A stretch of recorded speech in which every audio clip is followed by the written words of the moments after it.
কোনোদিন মেনে নিতে পারবি না, না বলুক?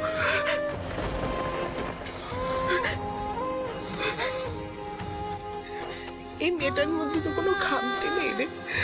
না মা, না মা, ওর মধ্যে কোনো খামতি নেই। তুমি ভুল বুঝছো। দেখো মা, একটা সম্পর্ক গড়ে উঠতে তো সময় লাগে। আমাকে একটু সময় দাও প্লিজ। আমি তোমায় কথা দিচ্ছি মা, আমি পুতুলের হাত কোনোদিন ছাড়বো না।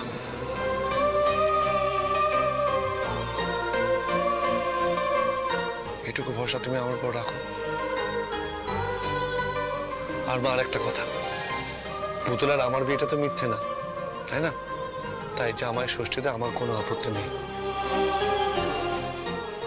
আর আশা করি পুতুলের দিক থেকেও কোনো আপত্তি নেই। হ্যাঁ মা, ময়ূকদার সাথে আমিও একমত।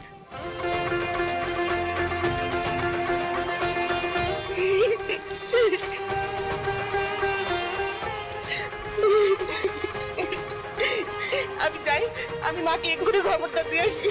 ও মা, মা!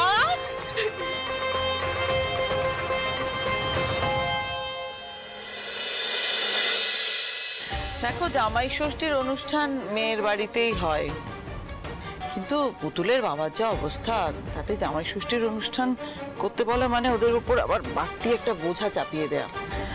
আমি ভাবছিলাম যে অনুষ্ঠানটা তো এ বাড়িতে করলেই হয়, তাই না? কি?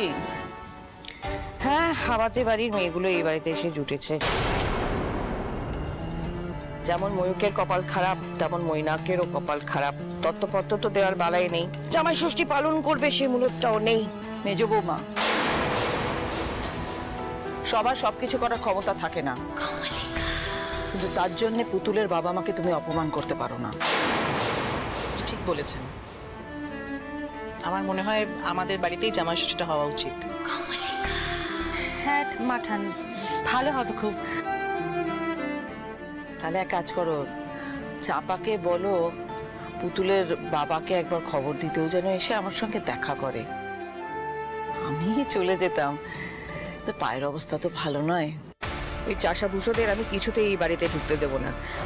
আমিও দেখি মাঠান এই বছর কি করে জামাই ষষ্ঠী পালন করেন এই বাড়িতে। মাঠান না হয় ভালো মনেই ভাবছে, কিন্তু বাবার প্রচন্ড আত্মসম্মানে লাগবে। তাছাড়া এই বাড়িতেও যদি আসে হাতে করে কিছু না নিয়ে, বাবা তো আসবে না। কিন্তু টাকা কোথায় পাবো?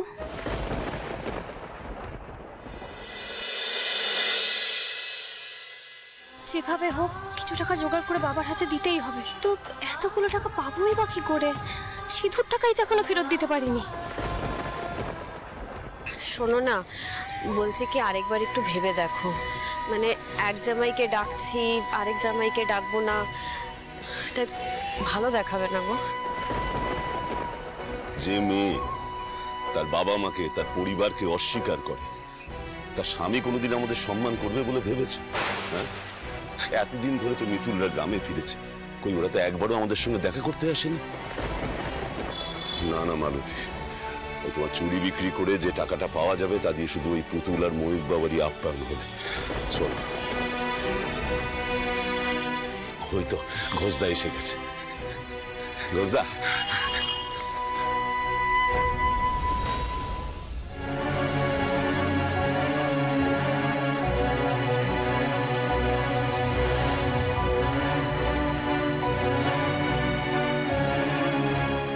না স্বপন ভাই, এই চুড়ি বাঁধা রেখে আমি টাকা দিতে পারবো না, এতে প্রচুর খাদ আছে।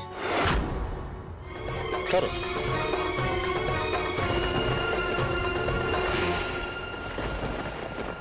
পারলাম না মালতী, জামাই বরণ করা হলো না গো।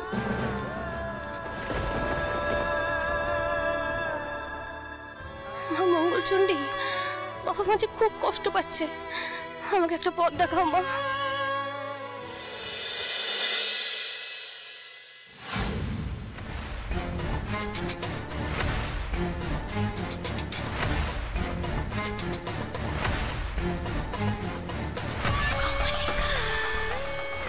নুন আনতে তো পান্তা ফুরোয় আপনাদের। জামাই ষষ্ঠী পালন করার খুব শখ না?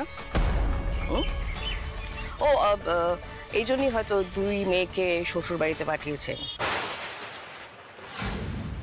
এবারে ষষ্ঠীর অনুষ্ঠান বড় বাড়িতেই হবে।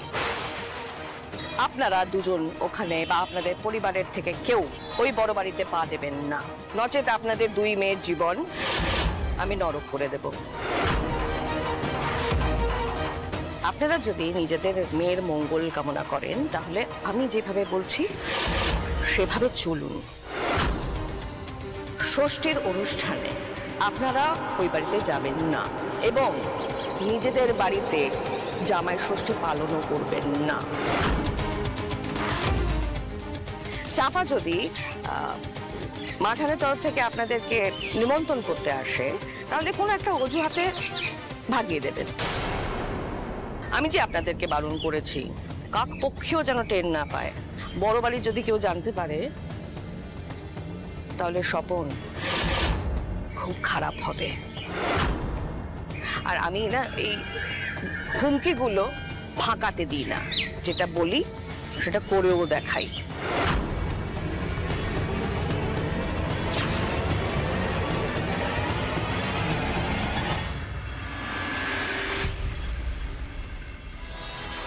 দাদু ভাই তোমার সঙ্গে কথা আছে। ছোট বৌমা তুমি আওয়াজটা একটু আস্তে করো না। দাদু ভাই আমি ঠিক করেছি যে এবার জামাই ষষ্ঠী আমাদের বাড়িতে হবে। আমি একটা লিস্ট করেছি কি কি কিনতে হবে, কার কার জন্য সব লেখা আছে। তুমি কাল ভোর ভোর পুতুলকে নিয়ে বেরিয়ে যাও, কেনাকাটাগুলো করে নাও। আর আমি চাই পুরো কেনাকাটাটা কলকাতা থেকে হোক। কিন্তু আমি ফুল কেনার জন্য আমি কলকাতা অনেকবারই গেছি, কিন্তু জামা কাপড়ের দোকান তো সেভাবে আমি চিনি না। আমি চিনি, আমি ওকে নিয়ে কলকাতায় চলে যাব, অসুবিধা নেই। বেশ ভালো কথা। খালি চোখ বুঝে খুব যাবে কলকাতায় ড্যাং ড্যাং করে। বলছি যে মাঠান এবার তো মিতুল আর মৈনাকেরও প্রথম জামাই ষষ্ঠী, তাই এক বোন কেনাকাটা করতে যাবে কলকাতায় জামাই ষষ্ঠী উপলক্ষে আর আরেক বোন বাড়িতে বসে থাকবে, সেটা ভালো দেখায় না। আমার মনে হয় মিতুলেরও যাওয়া উচিত। বেশ যাকো। বেশ, তাহলে ওই কথাই রইলো। আমি ময়ূরকে নিয়ে ইনফ্যাক্ট ওই সিসিটিভির লোকটার সাথেও কথা বলে আসবো। খুব ভালো। হ্যাঁ, বাড়ির গাড়ি নিয়ে যাবে কিন্তু। পশ্চিমবঙ্গের 3 প্রান্ত থেকে 3 মা লক্ষ্মী আজ আসছেন আমার সঙ্গে খেলতে। তাদের কথা শুনবো, তাদের গল্প শুনবো। আগে তাদের ডেকে নি। এই প্রোগ্রামটা না খুব ভালো হয়। মাঠান একটু আওয়াজটা বাড়াচ্ছি। হ্যাঁ, এখানে খেলে ঘরোয়া মহিলারা প্রচুর টাকা জিতে নিয়ে গেছে।